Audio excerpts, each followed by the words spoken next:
Beats moderator, who covers film and television Esquire, Anthony Bresnikan.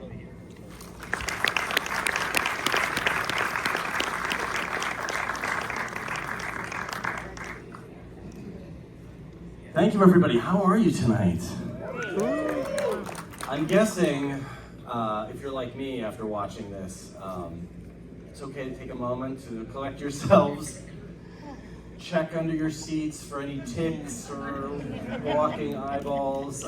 It's a disturbing experience, but a fun one too, and we have a great panel here tonight, so I'm going to bring them out right now, starting with, you know him as Boy Kavalier, Samuel Blenkin.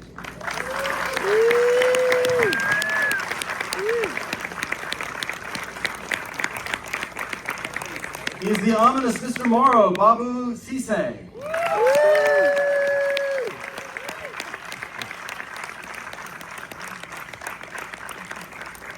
He is Hermit, Alex Lawther.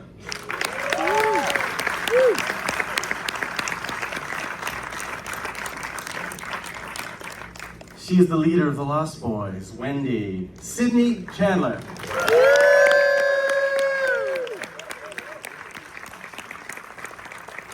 He's the Chief Creative Officer at Scott Free and Executive Producer of Alien Earth, David W. Zucker.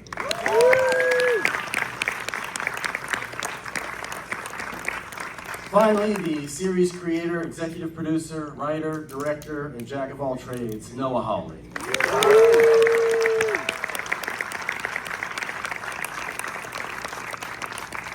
You guys, it's so hot in here. This show is so much better, like 72 degrees. Thank you all for staying. I left out actor. I should have mentioned actor. Yeah, I did love it. He's the father. Did I act though? Did you? I just yourself? listened. I just tried to listen and react in the moment. So. Well, I wanted to begin by asking you, the creatures in this show have struck such a nerve with the viewers. I wondered if we could just go down the line and tell me, do you have a favorite of the creepy crawlies in Alien Earth? We'll start with Samuel. Oh, well, my character, I think, maybe has a slightly personal connection with one of the creatures, which is, you know, the little image. Mm-hmm. I think that's kind of become it's kind of upstaging us, that character. I think it might be one of the best characters in the show, but yeah, for me, the kind of, that horror of my eye being scooped out, that keeps me up at night. That is a new nightmare that Yes. I've been introduced to. It's the image. Yeah? Yeah, T.S. Ellis. That's the one. Is this going to be a sweep for T.S. Ellis here today? Or a two for T.S. Ellis. I am a fan of that image. But there's something quite creature-like about even the humans. They're sort of the trillionaire. The trillionaire is. And then we've got a cyborg. creature. I mean, I don't know what you mean, he's a lovely guy. lock him up. Yeah. How about you, Cindy? I was just going to say Sam. I mean, That's the creepy crawly you've got to watch but out. also shout out to Victoria the sheep. I mean, she's pretty incredible and doing great. And was pregnant during half the I know, shoot, so you couldn't tell. She's really great. No sheep were harmed. David, do you have a favorite? Well, I don't belong on the show insofar as I don't have the stomach for it, so there's a lot of them I haven't actually seen. I tend to turn away. But my kids like the image a lot. No, do you have a favorite of your children? I mean, I love them all equally, really. It's just, the right tool for the job. The Tick is my, I guess it's, I say my favorite, but also, is there a good word for least favorite? Like most Yeah, scary, well, unsettling? the language becomes inverted because you know it's working when you say that's so awful, right? But it means great, but it feels awful to watch it because it does, and it's what Ridley's movie brought us, which was a connection to this sort of genetic revulsion that we didn't know was still in there about the way that the face hugger and the chest burster and those creatures, it's not an intellectual process, the reaction to those things. And so that's all I was trying to accomplish with the new creatures was to bypass your brain to that part of you that's just like, nope, I'm not, I'm out. How did you do that? Can you give us a sense of what your brainstorming process was like as you devised? I mean, you're coming up with a story on one hand, but then you've got to populate it with some known creatures like the xenomorph, the chest bursters, the face hugger, but you're adding a whole menagerie. Where do you start researching? Are you looking at actual biological creatures? I mean, to some degree, once we hit the design phase, but it's really sort of function over form, and to begin with is some level of the exercise is what's the worst thing I can think of, right? Is, oh wait, it lays its eggs in your drinking water. That now people will never drink from their water bottles the same way again, right? And the how does it reproduce and what does it eat, and because what you realize about Ridley's movie is it's really 4 monsters, right? It's the egg, right? The threat of the egg, and then the face hugger and the chest burster, and then it grows to be 10 feet tall. And then James Cameron's movie said, well, who's laying those eggs, right? So there's this constant sense that just when you think you know how bad it can get, it changes on you. And so that was a big part of it too, was to make sure that each of these creatures had these reveals about what else it was or could do or would become. I think there's 2 good things I just wanted to say. I was surprised when I asked Noah later what were the creatures he rejected, and he sort of very blithely said, no, these were the 4. So he knew. And one of my favorite moments when we had the premiere screening was the woman sitting next to me when the tick, was doing its thing and people were getting, whatever visceral reaction. The woman sitting next to me burst out in hysterical laughter, which is kind of part and parcel of the same. That's a fear response. Yes, it is. Yeah. I think you're tapping into something very primal because you think of what are your weak spots, right? Like your eyes. Cover your eyes. Something that you can't shield against because it's inside you. Something that drinks your blood. These are all sort of natural terrors that we're sort of bred into our DNA as species that manage to survive. Well, and at the end of the xenomorph evolution, it would become a creature with 2 mouths also, right? Like even in the smallest details, there's something about it that's disquieting. Can you tell us about the development of this, when you were first introduced to it? You've been doing Fargo for many years now on FX, but when did the concept of Alien Earth arise? And David, can you weigh in on this too? What was the genesis for it? I mean, for me, it was a conversation with FX. It was an incoming call as to whether if they could get the franchise from the film studio for television, would I be interested? Would I have an idea? And if you ask me if I have an idea, I'm going to have an idea. It's part of the occupational hazard of it, I think. And so I did, but it took a while to get the property, and so it wasn't really until 2020 or 2021 that we began to talk to Ridley and Scott Free about collaborating on it. Yeah, I mean, it's on the one hand, it's the first movie of Ridley's that has ever been adapted. It was one for the longest time that we had been approached by other writers, but really didn't foresee a world where it could be done well, or that there was a reason to do it at all. John Landgraf had been sort of long discussing it, and the moment when the idea was presented to Ridley, it was extraordinary insofar as, given how much resistance and how unlikely it was, how quickly everybody got on board, not only because of what creatively Noah put forward, but you get sort of the double pump of somebody who can deliver it on the page, but then not only has the filmmaking craft, but also the craftspeople with whom he works that can deliver it qualitatively on a level that you almost require it to be. Otherwise, again, are you really doing sort of full service and full justice to the franchise? There's an innocence to this story as well that comes through the children character. There aren't I mean, there aren't regular children acting in the part, but Wendy is a child. She's a child in an adult's body. And Sydney, I wondered if you could tell us about developing her in your own mind as you're performing it, bringing out childlike elements, but also what a kid does with a grown-up form that they suddenly find themselves in. Yeah, it's funny because I've been asked that quite a bit now, and the response always changes because I really don't know. It's when you're with a character for so long, they start to surprise you.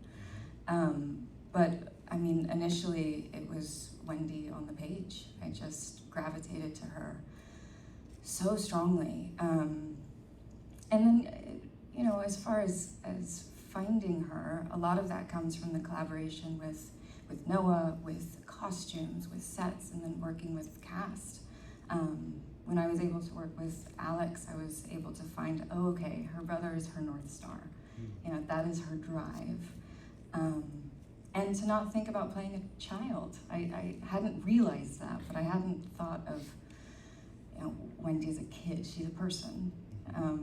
And what is this personality? How does it leak out of the machine? When does, you know, the human override the machine? When does the machine override the human? Kind of two different characters there. There was a maturity to her, and I think we've all known kids that are very precocious and have a kind of, they seem like little adults, you know, even in 12-year-old bodies. And it seems like maybe that's one of the reasons she was chosen to be the first, to be the test subject, the leader of the Lost Boys.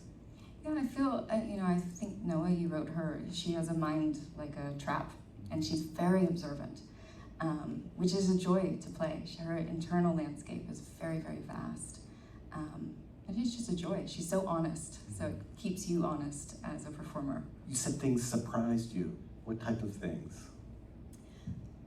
It's just, I think especially working with cast, you show up on the day, you think you know how the day is going to go. It always goes a completely different way.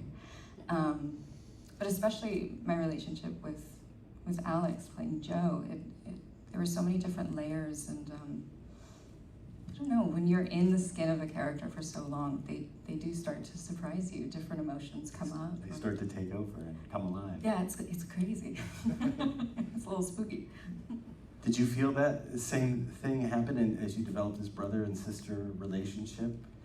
Yeah, it was knowing that I was going to be the sibling to Sydney was the easiest thing in the world. From our first conversation, when I got the job, I asked Noah if I could get Sydney's number and if we could speak, and I remember being at home in Paris at the time, and you must have been in Austin, and then speaking to you on the very first phone calls, it sort of made crystal clear what my job was in reflection to who you are and who you are, who the character is that you're playing. And that's so nice because, you know, most of my scenes are with Sid, and it was really elucidating for who I had to play in response to Sid's excellence, really. I love the reunion scene between you two, and I feel like it's excellently constructed, and you invite the viewer, the audience, into that relationship in a very real way. Like I'm an older brother, and when I talk to my kid brother, who's also now grown up, we talk about the things we loved as a kid. He'll send me like a text and be like, hey, look what this old cartoon we used to watch is on DVD, or look, I found this old action figure, and they bond over an old animated film they watched, Ice Age. I thought that was so real. Like, does anybody else here do that? Like, just talk to your siblings about the things you loved as kids? And I wondered, I know that kind of surprised the audience, right? They were like, what's Ice Age doing in an alien movie? Right. Well, so Ice Age is not my favorite movie, but it is the movie I've seen the most, right? Because there was a period of time when my son, the only movies my son wanted to watch were Ice Age movies. And so we would cycle through them, and, you know, and so, you know, my job as a storyteller is always, what's the most economical way to convey information on some level, right? And to establish this brother-sister relationship.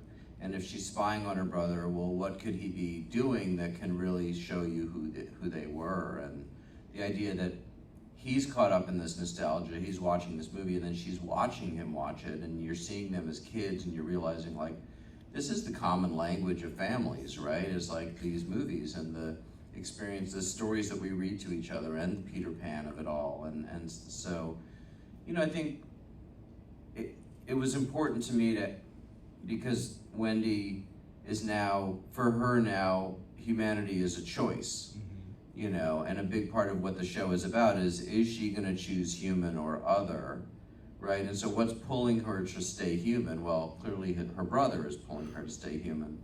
So there's a love story at the heart of it.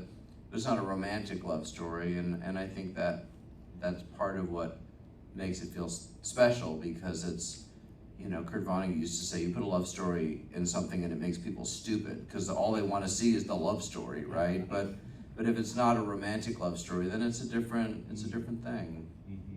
You mentioned the Peter Pan element, and the closing line of J.M. Barrie's book is something like, so it will always be as long as children are gay and innocent and heartless. And it's such a shocking final line. Yeah, it's a dark book. When you go back and read it, and there's stuff in there like, when the kids start to grow up, Peter he weeds them out, or he gets rid of them. And you're like, what does that mean? That doesn't sound good. No. Yeah. The heartless part, I think, really comes across in Boy Kavalier and Samuel's character.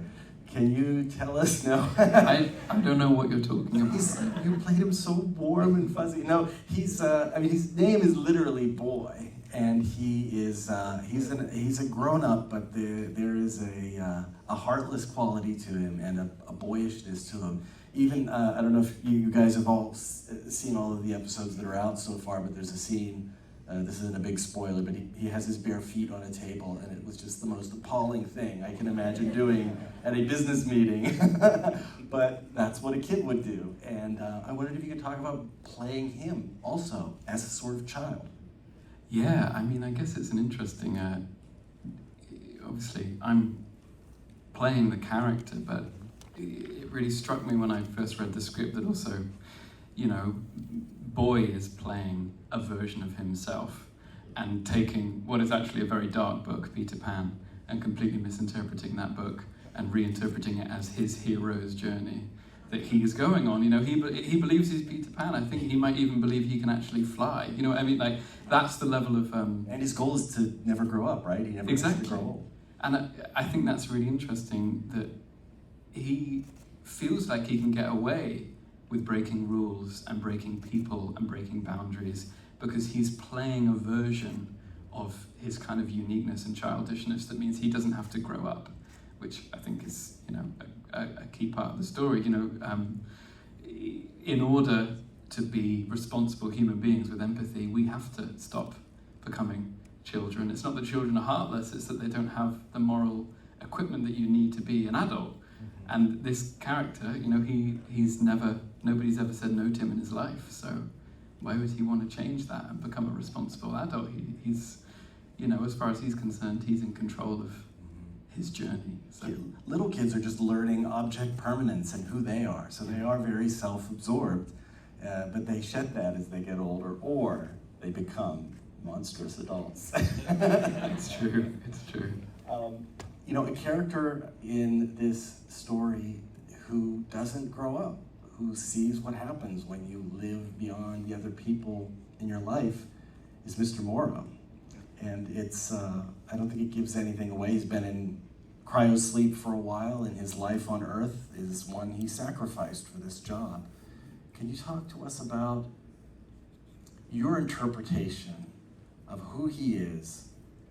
He has a menacing presence to him, for sure. He's a lovely guy, he's just misunderstood. Well, what's your take on him as the guy underneath that skin? I mean, one of the first things I had to sort of get around was the idea of a cyborg, a human with cybernetic enhancements. And I just went on Google and typed cyborg, modern real cyborg, and I found someone. An artist, a colorblind artist called Neil Harbison, who has an attachment at the base of his skull that comes out to the front. He wants to do art. He can't see color, And this enhancement allows him to hear and feel the color of everything he looks at. And in the thing, he said, I feel like I'm more than human, that I'm more than you. And that just made me go, okay. So what does it feel like to have a blowtorch and a big knife in you and know that you could break open a door or do something? What does that do to you? And what other enhancements does he have?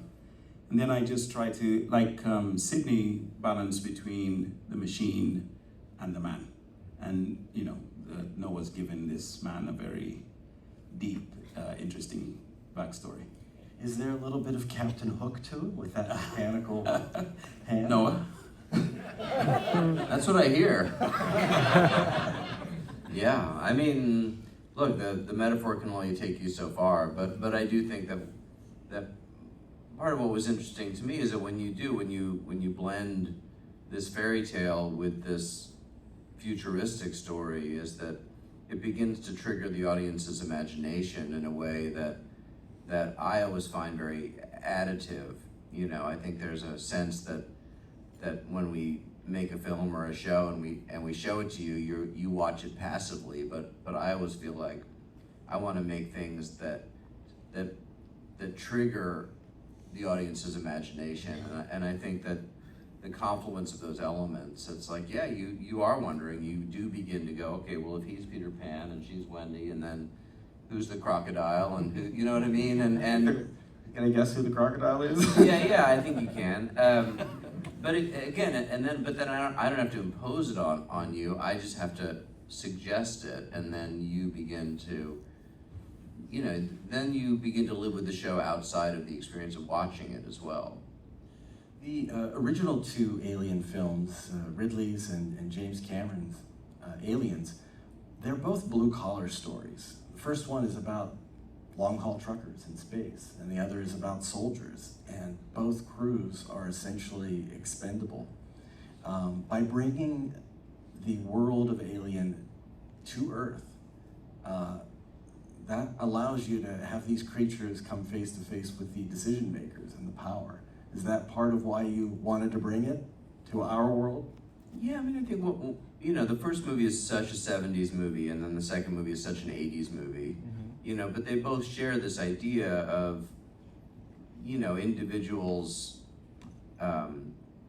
who are relatively powerless in the face of these nameless, faceless corporation, right? But of course, in our modern world, we don't have nameless, faceless corporations anymore. Our CEOs are celebrities now, etc. So I had to bring it into that modern age.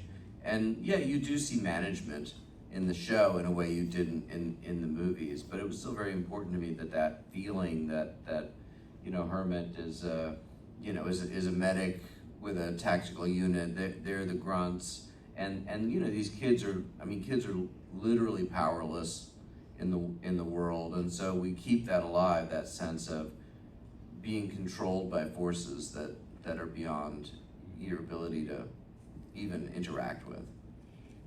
Is there anything each of you as the actors got to contribute of your own to the look or the sound or the movement, anything at all that you can look at as your own fingerprints on the character that you contributed or suggested? Sam's feet.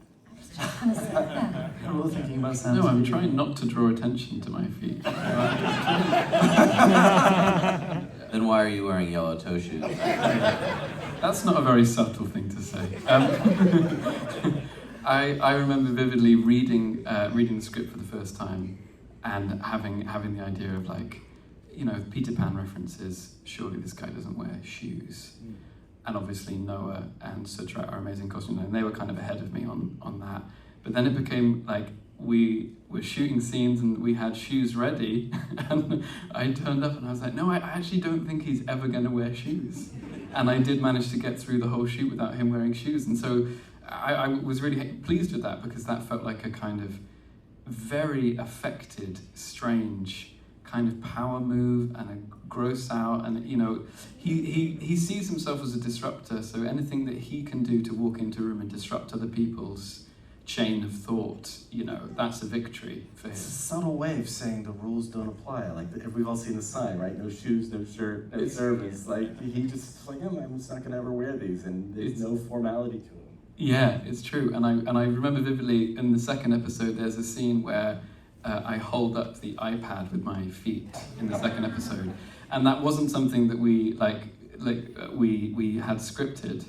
And I feel very lucky to be here and to have been part of this job. But when we did that scene and the idea came and I just held it up with my feet, that kind of unlocked the character for me. I was like, that's who he is. He really doesn't care. The first time I saw Boy K, I'm in there with my focused intensity, and then up come these feet.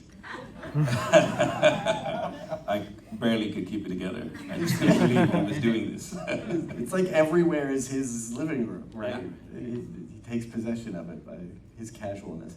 Babou, how about Mr. Morrow? Was there anything you could point to? I mean, as an actor, you think about all those qualities, I suppose, the vocal, our movement. What's our movement director's first name again? Dan. Incredible Dan. And we talked about predators and how a predator behaves. And I remember Noah saying something about, well, we have both our eyes here. That means we're predators. We don't have them there where we can see behind us. And I just thought about, well, if he's someone who's always watching what's in front of him, how does he do that? And then we started talking about psychology and psychosis and how that changes how you hold your head, and you're looking down at things, you look up at them. Just little things like that I tried to remember. And of course, that glove just brought everything together. But I didn't contribute that. I just put it on. The stare is really unsettling. The way you look down through the tops of your eyes is chilling. We thought about it. Alex, how about you in Hermit? Is there anything about his look or sound? I remember always wanting to have more alien goop on me. I to makeup artist, I was like, to Joe Morrow, who was the standby makeup artist, saying to her, I just think he should have more KY jelly on him at this moment. I felt like it was sort of the most. I have memories of the job just being so sort of textural, and I think that's to do with the amount of goop and blood and sweat, but also we were shooting in Thailand, so there was this sort of we were covered in this permanent sheen. And I'm always intrigued as to how environments bleed into the very thing that you're making, and I think that's so true for this. Most of that sweat in that, at least on my part, is sort of real. I think for all of us. Yeah, so I added the sweat, that was my choice. Was that a challenge though? Because you're technically not human. Do you have to worry about not sweating? I believe that was a conversation we had. We had too many conversations about sweat. But if you look at the first movie, Ian Holm is sweating in that first movie. You know what I mean? If you're gonna, my philosophy of it was, you're gonna design, especially putting a person into a synthetic body, they're gonna breathe, because if you woke up and you weren't breathing, you'd probably panic because that would feel wrong. So it's the same thing. You could cry, you could sweat. Those things that don't make you question the existential nature of your existence. Of well, what am I if I don't sweat anymore or cry or any of it? So yeah, that might have been a justification, but it did feel like, I didn't want them to become too anodyne or too robotic. But I'll ask you as well the same question. Where do you see your mark on Wendy? I feel like she's such a collaboration of everyone and the environment as well that we were working in. And her story changes so vastly, so I was just kind of able to ride that with her. I felt like I was kind of along for the ride, to be honest. I think the one thing that comes to mind of just, physically is me personally. I had really bad eyes when I was a kid, and I got ICLs. I'm a cyborg. I've implanted contacts. Ta-da! But I remember waking up and seeing leaves on trees and being completely blown away that you could see leaves. It's not just a green orb. And so that was one thing that I thought about giving Marcy's, she had really bad eyesight, so when she wakes up, she kind of leads from her eyes, which was a tiny, seed that I put in along with a menagerie of others, see if they take root. And A real thing you drew from inside for the character, who I'm sure would feel all sorts of wonder at the things she can do. To have, you have no idea if someone has bad hearing or bad eyesight when you're put in a body that can do anything and everything. It'd be quite limitless. I know we have some cinematographers in the audience, so I want to ask about the look of this show, the visuals. Noah, do you have any favorite moments or anything you could share about the development of that and the cinematographers you worked with on the episodes? Yeah, I mean, I collaborated with Dana Gonzalez, who I've worked on basically everything with since Fargo season 1. And yeah, we have a lot of conversations about both the way the camera would move in the show and also the sort of cinematic, the look and feel of it. Unlike Fargo, which is based on the work of the Coen brothers, Alien has Ridley Scott, James Cameron, David Fincher, Genet. There's some of the greatest directors of our modern era have moved through that, and they're different shooters, right? I mean, Fincher's approach is different than Cameron, et cetera. So I felt like, on some level, I wasn't constrained by the choices that they had made. But I think a big part of my job in translating film to television is authenticity. Like, the audience has to believe very quickly that I understand what Alien is, right? And so that's why the show starts the way it starts, which is an echo of Ridley's movie, which tells you right away, oh, they're doing Ridley's movie, right? So you're oriented into what we think Alien is. And then, yeah, you want the look and feel of it, but I don't want it to be a carbon copy, right? So we do use the blueprints from the Nostromo, but some sets are bigger, some are smaller, and then we just use the tools that were available. And for me, it's always about a feeling, trying to create a feeling in the audience with whatever the tools are, the shot or the lens, et cetera. So it's a more organic process.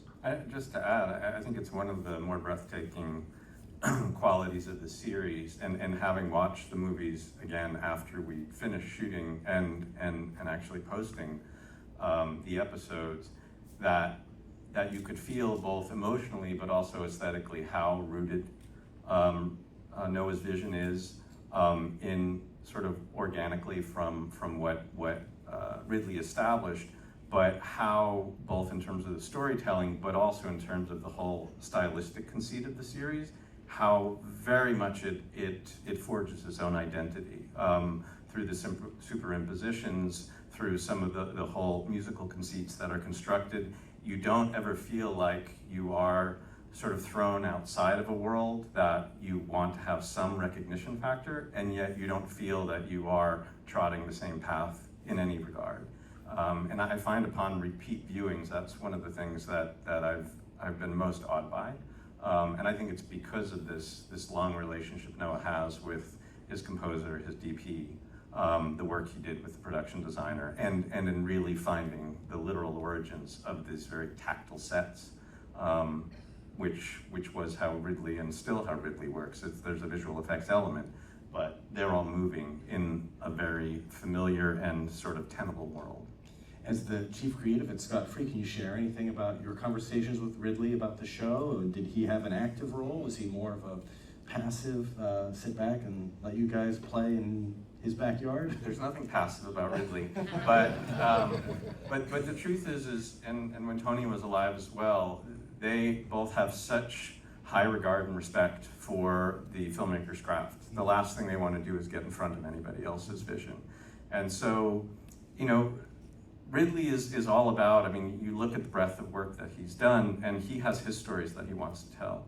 I think what really enthralled him was that Noah came forward with something that was really very much recognizing and acknowledging thematically and otherwise, the potency of what the Alien movie put forward, but that Noah, in this sort of long form format, was able to really expand this world, to indulge this world. And so he really availed himself to Noah in terms of anecdotes, which he loves to share, questions, a way of being sort of accessible to him, but never really having an interest to do anything other than be supportive and be accessible. But this is Noah's story, this is Noah's vision, and I think he's enthralled that 46 years later. It's still finding great relevance and dramatic expression. Is there any anecdote that you recall him sharing that you found useful? Yeah, he told me that during the making of Alien, he would have set PAs jump out of the shadows and yell in the actors' faces to keep them off balance. I've never heard that story. Yeah. And I thought, well, Like during shooting or just in general? yeah, like you call an actor out from their trailer and they step out and they're running the lines and then somebody startles them. And What?